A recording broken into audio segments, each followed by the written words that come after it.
Okay, so this is round 2.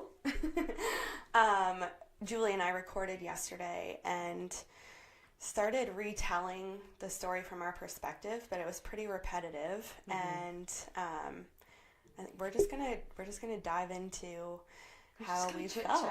Yeah, just how we felt through it all, which we'll tell some of the story, but really it's just, I think from a girl's perspective, things that we get asked or about us and is, like, how is Julie getting through it, or how is she feeling, or where is her strength coming from, and those types of questions. And people really don't have the full picture of where your emotions were in the beginning, and everything that we've all been through besides losing 2 people. So yeah, I think we'll just, I don't know if you want to start with, like how you were feeling leading up to Kiesha's, or... Yeah, so there's a lot, I think, around losing 2 children that has been going on in our lives, as you know, on top of those tragic situations. And even in our run yesterday, I said, I am not going to apologize for the way I've kind of been distant. It's not that I want to be distant, but I need it to be distant. And because people don't know, they probably thought I was either being rude or there's some hidden thing that I didn't like people, and that's not the case at all.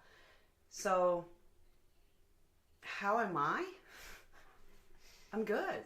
I am in a good place now. I still have a lot of ups and downs. I still have flashbacks of Kiesha taking her last breath. And for some reason seeing TJ in his car, which I never did see. But that's what is in my head at night. However, I have had my first dream of TJ.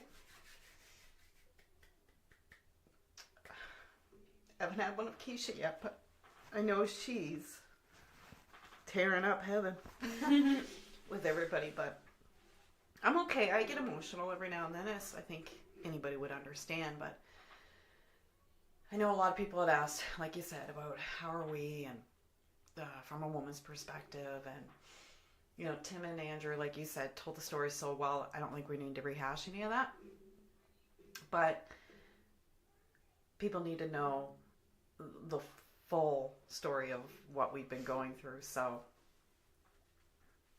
Creanne, God love her, our youngest daughter, has been struggling with mental health and addiction for years, on and off. And I think a lot of people knew that, but they don't know that all that Tim and I have gone through, the back and forth of, is she with us, is she not? Are the girls safe, are they not? Do the girls come with us, do they not? And that's draining. And we've worked full time this whole time. And prior to Kiesha's death, we actually had the kids. Creanne was with us, but she left just before her birthday in April. And we've had the kids since. Yeah, and you had said, it wasn't even a month before. Like, when you say people don't know what you've been through, Andrew and I didn't even know for a while, so there really is like an understanding that people don't have, because if trying to protect Creanne for so long, and trying to just have faith that she'd snap out of it, and the less people that knew might maybe keep her safe. It wasn't even about the safe for me, to be honest. I shouldn't have been, but I was completely embarrassed, or I thought people would judge me because my daughter's an addict. Oh, well, Tim and I must have been addicts at some point, or dabbled, and we never did. And it took years for me to realize that, until I reached out to you all to release what I was feeling. That was a good 2.5 year span before I even reached out to you guys to say, yes, okay, this is the full truth. Because I didn't want to hurt Tim's parents. Yeah. I didn't want to hurt you and Andrew. I didn't want to hurt Kiesha or TJ. TJ very much knew. He was always involved, and Kiesha did as well. And yeah, and like with Andrew, I think Andrew more so was relieved because there were a couple times, like after your car had gotten stolen, where he grieved that loss because that was the worst loss at that point in this family for him. But there was like a distance where Andrew was like, something's wrong, like it's just not the same conversation. So yeah, like not even a month before, your words were you were mourning Crean. Yeah, and that's a tough word to use with a surviving child. But in order for us to move on, in order for us to be open with family, in order for us to raise these two beautiful girls properly, we had to mourn her. And you're right. I mean, August 2020, I mean, well, COVID, again, all this situation happened through COVID, which was even worse because we were distant and we couldn't fly if we wanted to, you know. Kiesha talked many times about coming out, and especially with Braxton being born, she wanted to see her nephew and she couldn't. Like, so there was just so much. You guys wanted to come out. So we wanted to come home at some point. We just couldn't do it. So August 2020 happened and our house was broken into. It was ransacked. But Tim's beloved Mustang, like you said, his 66 Mustang, which we've had for 20 plus years, was gone. And for him, that was a devastating loss. I didn't realize it either. I'm like, it's material. We just replace it, right? But TJ took it really hard. He bawled. Yeah. They worked together on that car many times, you know, and TJ would take his Subaru out and Tim would take the Mustang and they'd race back and forth. But so on top of having a daughter that's an addict, who has mental health, who is in and out constantly, who we've seen overdose a couple times, the girls are traumatized, our house being broken into, and then, you know, you can't even enjoy the joys that you are having in life. Braxton was born. We couldn't really enjoy that in a sense. We, you know, right up till like when it happened with Kiesha, this was ongoing. Crean wasn't living with us. She was on the streets. Yeah, and I think that kind of plays into how I and Andrew, and probably like you, I think, said it at one point too, like that initial when you first heard of Kiesha, there was a shock because God loved Crean, but just hearing the conversations we were having in those recent weeks, I was like, do you mean Crean? And it was Kiesha, and it was like, it was just confusing. Well, I mean, and we're not talking behind Crean's back. Crean's well aware that we will have the conversation because she believes as well people do need to know the full story of what her mom and dad have gone through. You're right. When I got the call, even though I knew who was calling me, I just still thought it's that time and they're calling me about Crean. So when it was RJ and he was telling me Kiesha was in this severe accident, I was in such disbelief. I can remember screaming and dropping to the ground and Shelby rubbing my back and calling Tim, and God love Tim called all of you, and I called my brother. But I honestly didn't believe it would be my girl. Like, we just FaceTimed the day before. The week prior to that, we were FaceTiming, and Tay and Drayden were in the back of the car, and we were singing Mariah Carey. Yeah. They were embarrassed, but Kiesha and I always love to do that stuff. So, yeah, it was tough. Then the challenge was getting home during COVID, and you guys did all the legwork for us, thank God. Like I said before, I booked a hotel and didn't even think that you had to stay in a COVID hotel. Yeah. Yeah, it was so much more of a roller coaster with Kiesha, you know, because it was dead of COVID, and you know, it wasn't instant. So we had mourned her the first day, like we had started to grieve the first day because here, we had thought we lost her. So Andrew and I here had to tell Malia, and never really prepared for how we would do that for a child. And we told her in complete, like, hysterics. So that's how she viewed it and took it. And, you know, then through that night had been given a glimpse of hope, because you guys were told, you know, she's opening her eyes. And you had sent me that message in the middle of the night, and I woke up to it thinking, we had thought she was already gone at that point. So, and then, you know, so back up. Okay, I'm driving to Moncton, planning for you guys to get there. And I just remember being like, how are they sitting on a plane? Like, how? And I had no idea how you were. I remember being nervous to see you, because when I first found out, I was alone, like pacing my house, and I had texted you, which you don't remember, but you answered. And then Andrew had called and was like, maybe we just talked to my dad. And I was like, oh my gosh, of course. But I was just so, I was nervous to see you. I was nervous to see a lot of people. Yeah. And I really thought Kiesha would pull through. I really did, because she's my strong one. Mm-hmm. And she just had a zest for life, you know, and loved her children. So I thought, there's no way she will not fight through this.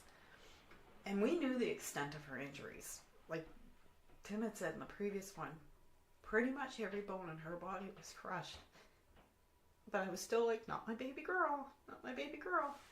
You know, and then you're still, because you're in disbelief, like you're trying to stay strong in a sense to get everything done. And, you know, I have to say that RJ and Kate, I think Sue and Shauna initially were there with RJ when the accident happened, but Kate came up and she stayed with RJ, and I can't thank them enough in that sense, because my baby girl wasn't alone. Mm-hmm. But with that, it's so many questions. Like, people were just, and we had our own questions. We didn't know. We wanted to know what happened, how it happened, why did it happen. It was a beautiful day. Da da da. We still have questions, I think. Still have questions. But people were messaging us and saying this happened or that happened, or, and you know, I've got RJ who's keeping me up to date, but he's in the same boat. He's still trying to research and check websites and this and that and call friends. And I have people calling me saying, you know, what about the kids? What are we going to do? And I'm getting pissed in a sense, because I'm like, what are we going to do? Like, they're my grandkids. What do you mean, what are we going to do? Like, give me some respect. That's my daughter's laying there. We get here, of course, and, you know, everything happened the way it did, but people are still, in a sense, not even respecting how we feel. And maybe it isn't that they're not respecting, but to me, that's how I felt. They wanted to know about the kids. Like, they had so many messages about different things, that this is the reason why they should come back with you two, and friends that were reaching out, but don't tell anybody. Don't tell anybody I'm telling you this. So it caused a lot of issues, and I don't think people knew that. Like, we were good. Mm-hmm. We were good. Tim and I wanted to support RJ on his decisions. We didn't know RJ very well either. Like, yes, I've known him, but we never got the chance to really develop a relationship. So we thought, start from fresh. Mm-hmm. Help with the kids based on what he wants to do, and we developed that relationship. And as you know, I mean, we stayed here. We had a really good relationship. We were seeing the kids all the time. Mm-hmm. You guys took the kids for a couple times. Yeah, even after you had gone home. Even after we'd gone home, just we thought this is good. Like, I mean, am I unsure if he could raise the kids? Absolutely. I don't know him well enough. And from what I know of Kiesha, she was the one that strong hand everything. Like, she took care of those kids. So we were, you know, we, of course, as grandparents, being a part of their lives always, being there when Tay is born, being there when Drayden was born. Wasn't there for Maverick because COVID, but on FaceTime, you know. There when Marcus was born too, which is her oldest son, who she lost Yeah. at full term. That's all we wanted. We Yeah. just wanted a family unit, because really, the Holmes family and the Wood family is all that those kids have for Yeah. family. Yeah.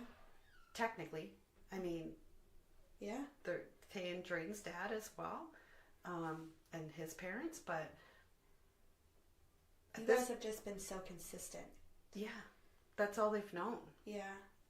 So, I mean, like, so at this point, that's the thing. There's so much going on. You're dealing with the addiction. You're dealing with being parents again. You come home. We haven't seen each other in so long, so you want to be happy about that. You're meeting Maverick for the first time. You're seeing all of your New Brunswick family for the first time since before COVID. I think since Mason was born. Was that the last time you were home? Yeah. Yeah. So there's so much going on, and then people are bringing issues forward that are taking away from your grief. Like, there was really no time for you to just feel about what was happening. No, you're right. Like, I had moments, but as a mom, you know now, you just kind of have to get things done. And Yeah. I want to do Kiesha justice, and a lot of people played a part in that, to get pictures together and get lists together. And, I think a lot of resentment came towards me as well, because we could only bring in 42 people. Mm-hmm. But death is funny. It brings out sometimes the worst in people. And Yeah. you could kind of feel the sense that something was going to shift again, but I was like, no, this Kiesha's with us, and this is what she would want for us to all pull together.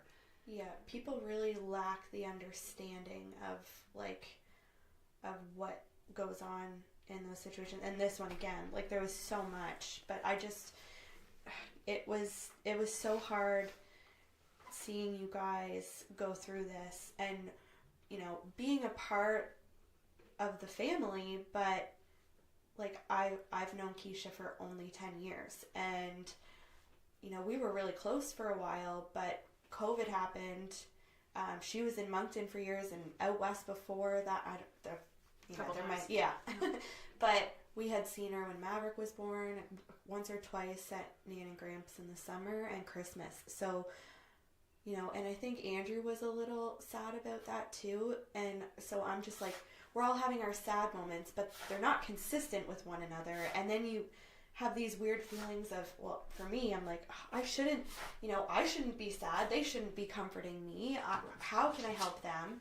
So then, you're just like, anything I could do for you guys in that time, I wanted to do. But And so many people stepped forward, Kate-Lynn. Like, mm-hmm. I'm not just saying it was all bad, but I mean, look at all the people that sent you money for Tim and I to, stay in the hotels as long as we did, to pay for our tickets pretty much. Yeah. Our food, our transportation. It was amazing how many people came forward. And there was a lot of love around us. Troy. Sitting in the parking lot. He sat in that parking lot from the 26th to the 29th. And even after the 29th, he stayed in the hotel, and he ran for us. Remember, getting us coffee, food, entertainment. And Troy is, for those that don't know, is Marcus's dad. And we even had a relationship where we never spoke for years. Yeah. And here he was. Mm-hmm. Because that was Kiesha. Kiesha was the type that, man, she'd get in these petty arguments with people, or she'd get in an argument for good reasons with somebody. But yet, as we found out, she was mending relationships when we didn't even know she was mending relationships. She was helping people that we didn't even know anything about. Yeah. She's a special kind of person. Yeah. Yeah. And God loved Troy. He did it all for us. And we had so much support. If family alone, we had Nan and Gramp, who I didn't know how they were going to handle this, because Nan and Kiesha are tight. A lot alike. They argued a lot. Love hate. No, the love was so crazy. And then with Graham, that was Kiesha's man. Like, she just didn't, she protected him. So, you know, and then we forget, like, she has all my brothers, she has Vic, she has her brothers and sister. You know, my cousin Tanya reached out. She supported us like, from the moment Kiesha had her accident. She was on that phone with us constantly. Yeah, there was so much. There was so much good too. Like, there's been so many. You know, we talk about the distance and the bad that it brings out, but there's been a lot of, like, coming together, mending, reuniting. Like, we've gotten so much closer since, like, those couple weeks that you were here that turned into months. But no, before you went back out west for Kiesha. Yeah, we did. And you know what? I wanted that for a very long time. And I just don't, I'm the type that if I am feeling some kind of way, I just kind of keep to myself, and I'll shut down. And you know, dealing with all that we were dealing with besides Kiesha's accident, I just kind of shut down. So I'm kind of glad that we did become open again, and we're able to share how each of us were feeling, and none of us ever felt attacked or anything like that towards each other. We just accepted that feedback gracefully and just kind of kept moving forward and building on it. But there was a lot that went on, a lot. We got through Kiesha's passing and going back home, and I can remember hugging you and saying that I didn't want to leave my kids. I was terrified to leave my kids. Not that I can protect them, but I was terrified to leave my kids, and including my grandkids. And get back home, all is good. You know, we had full communication with the kids back here. We were all bonding. Like you said, you took Tay and Drayden a couple of times. And then that was when 66 days later happened, and TJ was taken from us. Yeah, well, and 8 days before, you know, another thing seemed to be coming around better too, because TJ had brought home Korean, who... Yeah, good point. Yeah, like, that was one more thing. So it's like, okay, we're getting through. Here's another thing. Like, it's and then bam. And that was a lot. Like, people were even messaging me because obviously Korean couldn't go home for Kiesha. Yeah. We all got to say goodbyes to Kiesha. Korean did get to speak with her. Not like Kiesha could physically speak back, but, you know, Korean talked to her prior to her passing, and I'm happy that's happened. Yeah. And Korean wasn't living with us, and I was so angry. I wouldn't allow her back in our home. And I stuck to it. And like you said, 8 days prior, TJ, God love them, they were good friends. Like, they were more than just sister and brother. They were really good friends. And he would never see his sisters or his brother go with anything. And he begged me, please, Mom, please. And I said, listen, this is gonna have to be a decision between you and Dad. I don't want anything to do with it. And I know that sounds hard, but I was pretty worn down. And if anybody's dealt with addicts, they're not the nicest when they don't get what they want. And we've had some very harsh conversations, Korean and I had to do it for myself, for my mental health. I had to. And so they talked, and TJ went and got her, and she was literally on the streets, and he brought her home. And I can remember when he brought her home, they were out on the deck, and her father and TJ were talking, and I couldn't go out, and I wouldn't go out. And then I heard the door open in my bedroom, and she was standing there, and she just hugged me and said she was sorry, and that she loved me, and I don't have to talk with her or anything, but as a mom, we had a long talk. We had a really good talk, actually, but she wasn't healthy, and you know, leading, like you said, it's 8 days. That's all she had with her brother. That was 8 days of detoxing. Like, I don't know if you've ever seen detox. I think I sent you some videos. It's not pretty. They are not able to move or get up and function like every other person. So she didn't even get to enjoy her brother. Her brother never got to enjoy her. Yeah. And then August 2nd happened on the long weekend. He went to work, And he was working about an hour away, and that's when we got the call. Yeah. Not even the call. Actually, our power went out, so Yeah. that's how we kind of discovered it. Yeah. And again, so different. Like, I remember, it's crazy because I remember when Kiesha happened, like, when I first experienced grief with my grandfather, it was my first go at grief, really. And I was going to counseling before he had even passed because we knew it was coming. And so, I just felt like I had overcome it so well. And, you know, like we talked about when we all sat down together at West, that you had helped me through that a lot. And I just remember when Kiesha passed being like, don't worry, Andrew, I know how to grieve. And it's like, it's not, it's different with every person. Yeah. Like, you know, my grandfather was older and had lived a full life. Everything was worked out. There were so many loose ends with Kiesha, and, you know, we watched it drawn out for a few days, and there were questions that weren't answered, and, you know, people that weren't firsthand involved. So there was like, anyway, and then TJ was completely different again because it was instant. There was no goodbye like Kiesha. It's so weird. Yeah, that's the hardest for me with TJ is because there is no goodbye. Mm-hmm. I struggle with that. And of course you always have guilt because I didn't see him that morning. Normally he'll come in and kiss my forehead, say, okay, I'm off for work. Bye, I love you. I didn't do it that morning. See, there's so many, like, we've been talking about this for a long time. And mm-hmm. I thought he did come in that morning for some reason. No.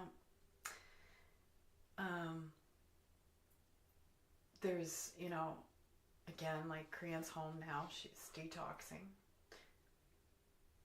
Shelby is, as you can imagine, losing a spouse. She's just lost, like, totally lost. We have poor Braxton who's not going to see his dad.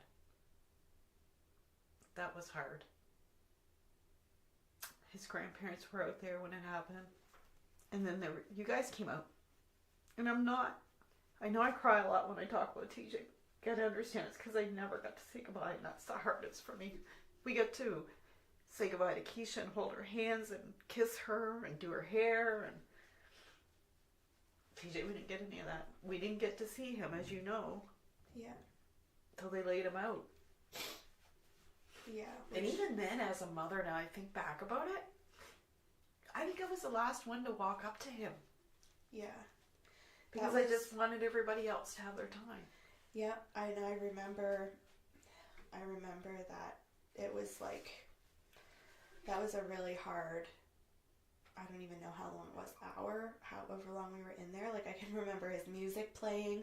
I remember it so vividly, and I remember poor Shelby, like, when we first went in there, like, just running to him and crying, and, you know, she was just crying out loud and to him, and you had gone lifeless again. I think that is when you finally did walk up. And you're right, because at that point everyone was back and seated down after going up, and it was hard. I think the one hard thing for me again is with that day, you know, again, Tim's parents are there, and let's face it, TJ's their baby, always will be, always was. Mm-hmm. But Grandpa had a special bond with TJ, and when he walked up to say his goodbyes, and I heard him say, "Oh, poor Teaster," because that's what he always called him. I think then was when I was like, "This is really happening. Like, yeah, this is crazy." Like, yeah, it's not easy seeing him cry. No, and I hated life. Yeah. I was so angry. Oh, yeah, like, I talk about being nervous to see you for Kiesha. I remember when Tim called us for TJ, I honestly, I don't think I talked to you until I seen you at West, because I had no idea what to say. Like, I didn't. It's so weird. Yeah, and as a mom, I mean,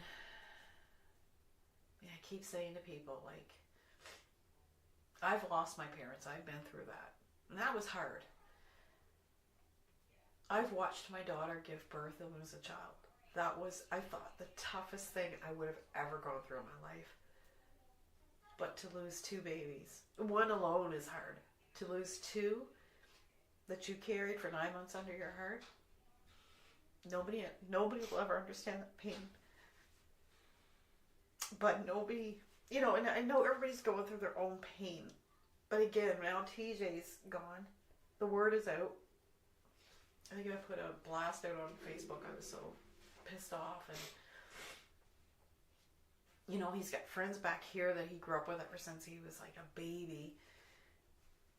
He's got his friends out west. He had a huge group of friends out west. And everybody's reaching out. Oh my God, I'm so sorry. I don't know what to say. And I can only imagine. And no, you can't imagine. Like, I'm angry now because I'm getting messages of love.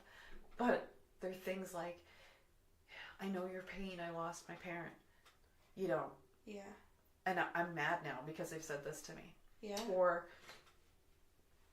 I had it with Kiesha too. Like, you know, I don't know what I'm going to do without her. She's just been a major part of my life. And I get that. She was my daughter. Yes. I had her for 32 years of my life. Yeah. Like, and I know that they're trying to console in their own way and trying to grieve in their own way, but in my mind, it's not helping whatsoever. No. Don't compare. And I think that's... And maybe they're not comparing, but to me, yes. It's like they were comparing, and I'm pissed. I am literally, I'm just being honest, I'm very pissed that people say stuff like that. And it's not, and I know they're not doing anything wrong, but that's hard for me to hear. Yeah, I think that's where grace comes in and understanding, because you did put a blast out on Facebook when TJ first happened, and I remember it was really nice when we, like, all of us as a family had sat down in your yard at your house out west, and like I said, I think I said it yesterday, it was like we were holding a stick and like we just pass it around and everybody talked. Like, that's how it felt. It was very therapeutic, but you had apologized for that blast on Facebook and like the anger that you showed, and I'm like, that is not something that you have to apologize for. Like, and that just broke my heart too, like the fact that you felt like you had to, because that just shows like how much else you go through besides just grieving. Like, you're thinking of other people, or am I hurting their feelings, or I have to take care of other people, and like, instead of just feeling how you feel in that moment. Yeah. I'm a protector, and I know that. Yeah. Always have been. And I'll push my own feelings aside. But these ones you just can't push back anymore, you know? Like, we've been through a lot. And then with, you know, TJ, we talked about it. I think Tim and Andrew talked about it. And there was like, the only thing that gives us a lot, like some comfort with TJ is the lady that stayed with him. Mm-hmm. And her name was Kiesha. And she just kept repeating it over. It's Kiesha, I'm with you. It's Kiesha, I'm with you. And I know his sister was with him. So that gives me a bit of comfort. Yeah. Yeah, that was chilling. Very chilling. And you guys came out. It was hectic as hell. Kids running everywhere. Dogs running everywhere. Yeah. But we came together as a family to develop TJ's celebration of life, and I think you've talked about it before, sitting in the garage, and that was Tim's spot to just kind of reflect. And we had the whiteboard out, and we're almost on the wall, but you know, just planning. And you're the planner, so you're like, oh, we could do this and this, and it gave us just as weird as it sounds, we weren't really thinking about the losses at that point. We were just kind of working together as a family, like we were planning a party. Yeah, we were just being a team. I remember you just grabbing the whiteboard marker, taken off the cover, up on the step ladder. We were just writing everything down. And again, there were very hard moments, but there were very good ones too. Like we had a lot of good times while we were out there. Like that's Rachel and Malia. I mean, they're obviously extremely close now, but they were 5 minutes after we arrived, and we got to meet Braxton. So again, there's people. It was very similar, just flipped. And that night where we all spent outside dancing was so nice. Like the moment with you and Korean singing, and me and you and Sandra dancing. Like that was a really special night after TJ's celebration. And I think we did so good for that celebration of life too. We really did. Now, people complained because they couldn't get that. Yeah. They'd have to realize the magnitude. There's a lot of people there. In order to fit it all in, you had to stand way back. Yeah. God love Kiana. She was doing the recording. She's not going to read messages. So, but the love that showed up for him was amazing. Yeah. Like I was overwhelmed. You know, we had our neighbors come from our first house, and they were extremely amazing. Like, I mean, they bought Shelby out of their own pocket, bought Shelby a car so that her and Braxton could get around. Oh, it was another special moment. Right. And just so much happened. Like his work came, and there was a young boy, I'll never forget him. Like he was dressed to the nines. He had very little braids in his hair, and he did it all. He said, I had to dress nice for TJ. Jeez, I looked up to him, he said, and I was like, I didn't hear these, I've never met these people. I didn't know he had such an influence on people's lives. Yeah. His best friend, Steven, my heart goes out to him because he took it very, very hard, but he did extremely well at the celebration of life, but he never left our sides. Even after you left, he still messages me today to check in to say, how you doing, Mama? Yeah. You know, today's not a good day for me, but just want to check in and make sure it's a good day for you. And they had the celebration of life in St. John. John and Brittany put that on. A lot of people went there, which is good because my brother Chad, my brother Chris, their spouses could go. RJ brought the kids there. There was a lot of people that went and showed the love. And John was struggling. John struggled very hard with TJ's passing. And Did you guys tell him? I can't remember, to be honest. Yeah, it came out so fast with TJ. I don't remember either. But and again, financially, like as if nobody had done anything 66 days prior. Like I think there was a GoFundMe for you guys. Yeah, we didn't even put anything out there, and our flights were pretty much covered because they were expensive. Yeah. And people just offered, like there were a few people that gave a pretty hefty amount to us, and it was just overwhelming. The one thing that Tim and I always said was like, God damn it, those New Brunswickers, like Jesus, they come out, like they're just so good-hearted. Yeah. And you're right, my friend Trisha, who I've known for a very, very long time, her, Mel, and I were the ones that hung out all the time. But we haven't talked in years. Yeah. Years. I seen her at Keisha's funeral. God love her. She came. All of a sudden, she's got this GoFundMe. You're right. And she raised money for us, for TJ. And, I mean, yes, it is expensive having 2 back-to-back for funerals and things like that. But people don't have to do that, but they did. Yeah. Yeah. And I think you said Steven, like, will message you and be like, oh, it's not a good day for me, but it is. I'm just hoping it is for you. And that's something that I feel like I noticed for the first time when we were out west, is that everybody was going through it in their own way, and not everybody grieves the same way on the same days. So it was like some people would have down days while other people would have good days, and you don't want to bring other people down if you are having a bad day, but you also, when you're up, want to support the people that are down. So it's just so hard. And I think that question, or I think I actually brought that up at our family grief session that we had with the therapist, like when we were all online, just being like, I never know if I should approach people or if I should just let them be happy for that day. Yeah, that's the thing. You don't. And I appreciate the messages. I appreciate people checking in. TJ's friend Kai does it all the time. Now, Kai has a 370Z, and so do we. So we have a connection there on top of that. But you're right. I think with all the questions of people checking in, that became overwhelming too. That played into, again, I want to let people know I'm okay and we're moving on in the name of these two beautiful kids.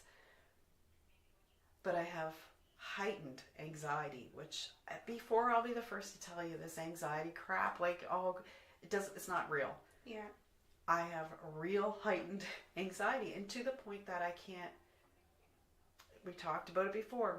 It was Mason or Malia's birthday, and you had everybody over to the house, and I had taken Ativan because I can't. I'm so, because I don't want people coming to me and going, how are you? Yeah. Like, I just want people to be happy. I want them to enjoy their family. Yeah. Don't feel guilty because they have their family. Yeah. Because I get joy out of watching other people have joy. Yeah.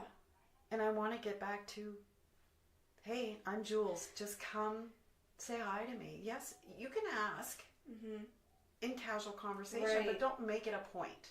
You've really lost your identity in it. Like it is, and I think that's part of your anxiety is you're just like, I know they're thinking about it, and I'm thinking about it, and are they going to bring it up? Are they not? Like, are they feeling bad for me? Like, you know, it's just, we've joked about it before, but it's almost like you just walk in your room and say, hi, I'm Julie, this has happened, blah, blah, blah, I'm good today. It's true. Done. Let's move on. So that it's just out of the way, and then you can just enjoy yourself.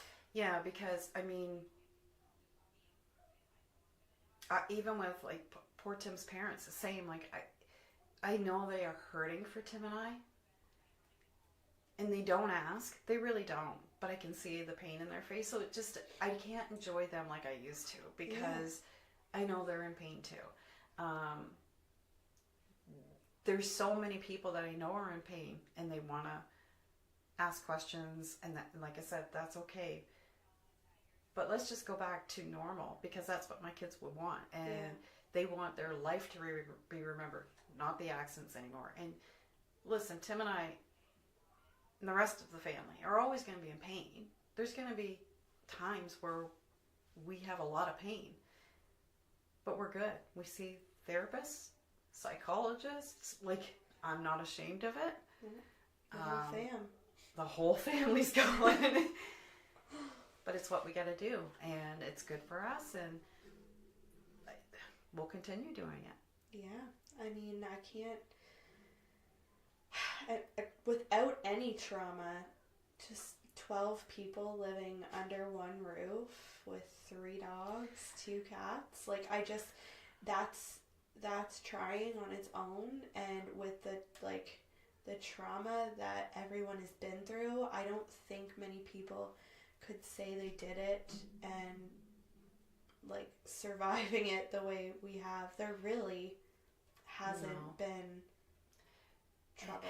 And you know, after TJ passed, I had a lot of people saying, I'm coming out. And I was like, oh man, just tell them no. Like, I can't. First of all, we got a house full. Yeah. Second of all, I can't. Yeah. I really just cannot do it. And that's when, like, people don't know, that's when tables turned on us as well. So yes, we lost Kiesha and TJ, and oh, sorry, Tim and Julie, this is hard, blah, blah, blah. Our 3 grandchildren here, Kiesha's children, were ripped away from us. And you know what? Partly my fault, partly the other side's fault. partly the kids' fault in Yeah. a sense. Yeah. Because they're confused. They Yes. are going through trauma. There's a lot of other people that played large parts of telling rumors and stories and things that now, on top of us losing 2 kids, top of my daughter having mental health issues and full-fledged addiction, top of trying to support Shelby and Braxton, top of trying to raise 2 kids that are our grandkids that we just want to enjoy as our grandkids, but we have to raise them. Our 3 babies who we, like you said, we just met Maverick for the first time after Kiesha passed. But Tay and Drayden, who've always been in our lives and have been very close to us, we no longer can see. Yeah. And there's a lot of fighting going back and forth that people don't realize. And I'm not a hateful person. I'm not a mean person. I am a mama bear, and I will fight for my own, because to me, family is extremely important. And we talked about this earlier about really we're the only family that they have. Yeah. And Kiesha would not want this. Kiesha No. would want family to be involved. Yeah. They have great grandparents. They're very fortunate to have great grandparents who also don't see them, who's always been a big part of their lives. And if anything comes out of this, maybe we can all bond and be together again, because this isn't right. No. And so I'm living. But you guys, I think, were worried about me for a while again, because I went into a complete dark spot. I can't see my grandkids. And at that point, or shortly after, Tim was here with Yes, us. we made the decision. Tim was offered a position, and we talked about it, and we believe our kids are with us, and we believe our kids are guiding us to do what's right. And we made the decision to come back home as a family. And Crean decided she was going to. Shelby, Braxton decided they were going to your point of 12 of us living under one roof, 3 dogs, 2 cats. Which was exciting to me, because, oh my God, I'm going to have all my grandchildren together. We're going to have so much fun, family time. Yeah. And we can't. Yeah. But we had Taya for a bit, you know. Yeah. God love her biological father. She asked if she could be with us. He said absolutely yes. You know, and she's made the decision to go back, and I'm okay with that. I'll never. I think our kids the grandkids get involved in too much, and that will never happen again. Like, it's just, they need to be happy. Yeah. So it's a lot without seeing them. And again, I'm wearing Kiesha's sweater today because it's the only piece that I have of my daughter. We don't even have anything at Kiesha's. We weren't offered anything at Kiesha's. And it's red. It's TJ's favorite color, so I feel like I got both of them with me. But, you know, to that point, even those damn buckets of all my parents' stuff in it. Yeah. It's my parents' stuff that Kiesha held for me that I'll never get. And I've got to accept that. It's a lot. So really, if people want to know how I'm doing, I mean, I'm doing okay with what I've been dealt. Yeah.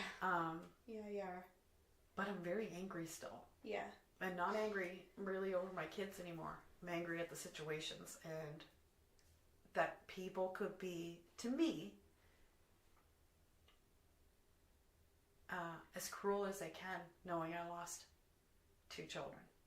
And even after TJ passed, we're still getting messages of hate from people about, not like it, to me it's like just so bizarre, Kate-Lynn. Like, why are you even fixated on this?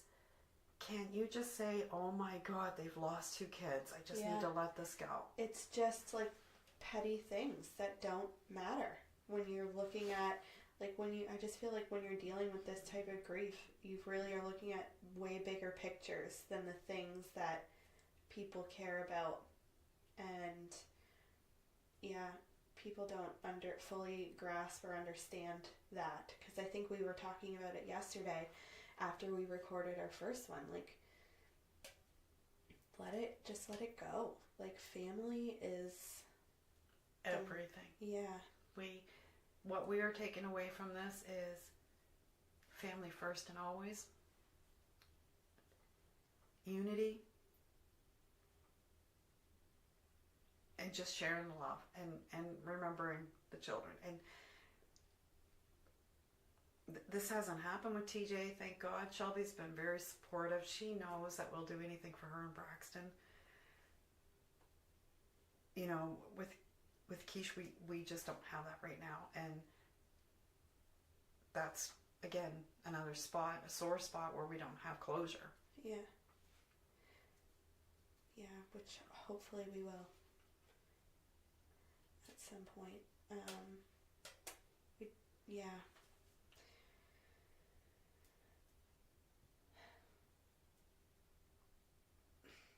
It's difficult. But we get through it. Yeah. Get by day. You know, I'm hoping those that have said whatever it is that we can't, the reason why we can't see these kids, may hear this and just say, oh, I might have contributed to that. Like, let's just fix this. Like, yeah. We do love Tay, Drayden, Maverick very much. We just want them happy. But we also want to be able to hold our grandkids and let them know that we love them and see them. And, you know, it was a difficult Christmas without them. Christmas was difficult as it is. Yeah. Right? It's our first Christmas without Kiesha and TJ.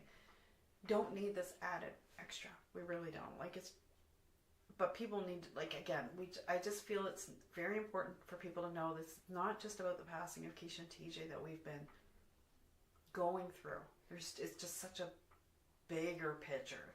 Oh, you've lost so much. You know, people talk about the losses they've had alone with just COVID. Like, I've seen people refer to that as like a grief or a loss of what life was. So, I mean, there's that, the car we talked about, the 2 kids, Korean and her addiction, the 3 grandkids, grieving being a grandparent to those 2 girls. Like, it's a lot. But moving across province. Yes, you're home that for the last 10 years, grieving that. Yes, I did.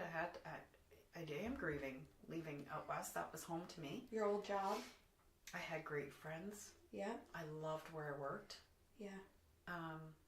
The home that we purchased just prior to all this was a home for our grandchildren.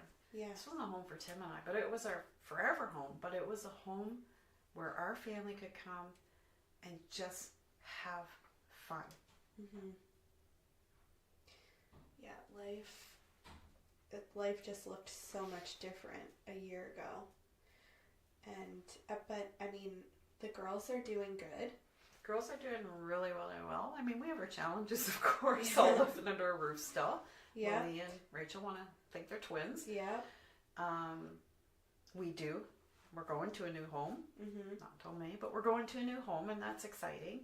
I am happy to be in New Brunswick. It's going to take a lot to adjust to.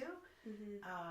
You know, Tim and I are very fortunate. We both landed jobs here. Yeah. We've had the support of you and Andrew constantly, although I keep saying to you guys, like, they're just being nice. They're just being nice. We need to get out. Like, this is too much. And we've gone through our own crap here. Yeah. Which we won't get into, but a lot of stuff has even happened being here, right? And dealing with all the different moods, like you said, all the different grieving points. Yeah. People grieve completely different. It's been a challenge. It's been a good challenge, though, because we did get to know each other. Yeah. Yeah. We've gotten a lot closer, obviously. Mm-hmm. And, you know, you guys have gotten to be with Andrew, I think, because he'd be the only one, besides those couple months with Tim in the beginning, that didn't live with you guys out west over the course of your time in Edmonton. So that's been nice too.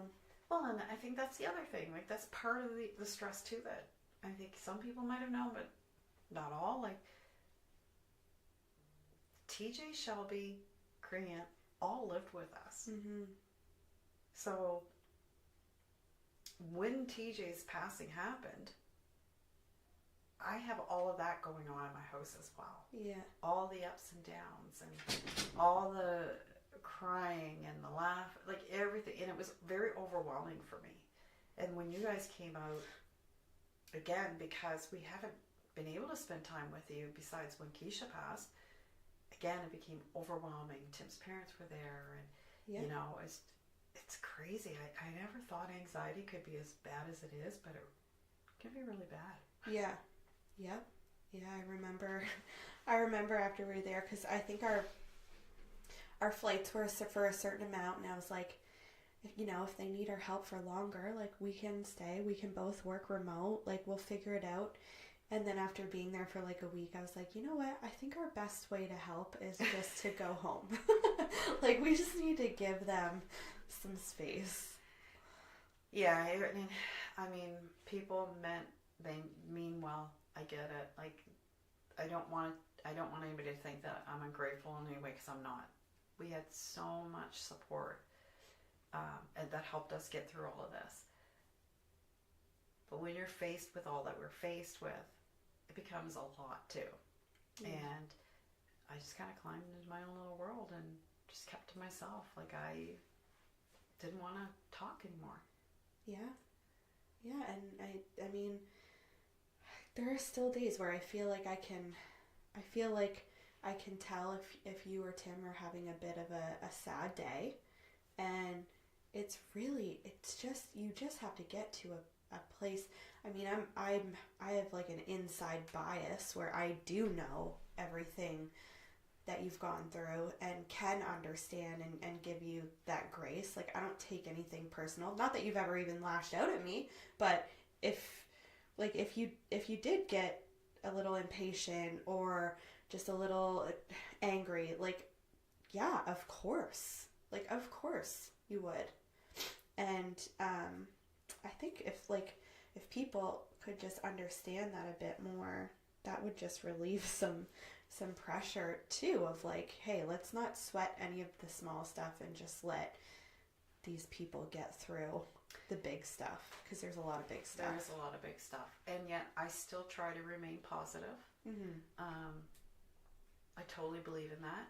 And when I share on the In Memory of Kiesha and TJ page that Kiesha set up for them, it's not because I want people to go, oh my God. It's not because I'm in a state. It's not because I'm depressed. It's because I want people to remember them. I want people to remember their good times. I want people to know what it feels, even just a little bit of what I'm going through in the sense of a mom grieving. And not grieving one child, grieving two.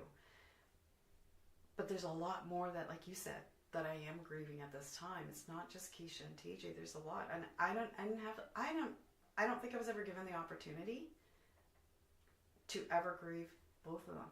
No. Because there was so much more going on, and I just want to do what's right by them.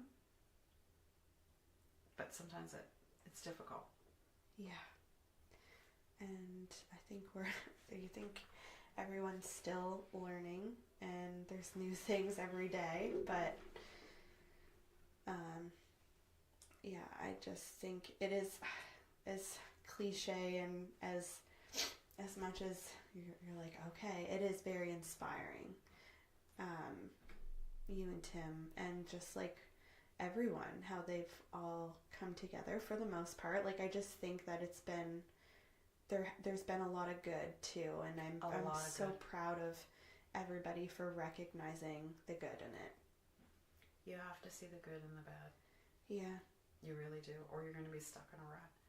And I refuse to allow grief to take over my life. Yeah. I refuse. My kids would not want that. My grandkids don't deserve that.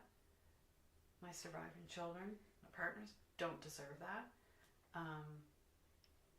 it's difficult, like, to balance every now and then. Again, like, as you know, I could have a really good day, but then there could be a moment in that day where I'm just in my feels, and I gotta feel it. I've got to accept that we've lost a lot, and I've got to accept that I'm not the person. I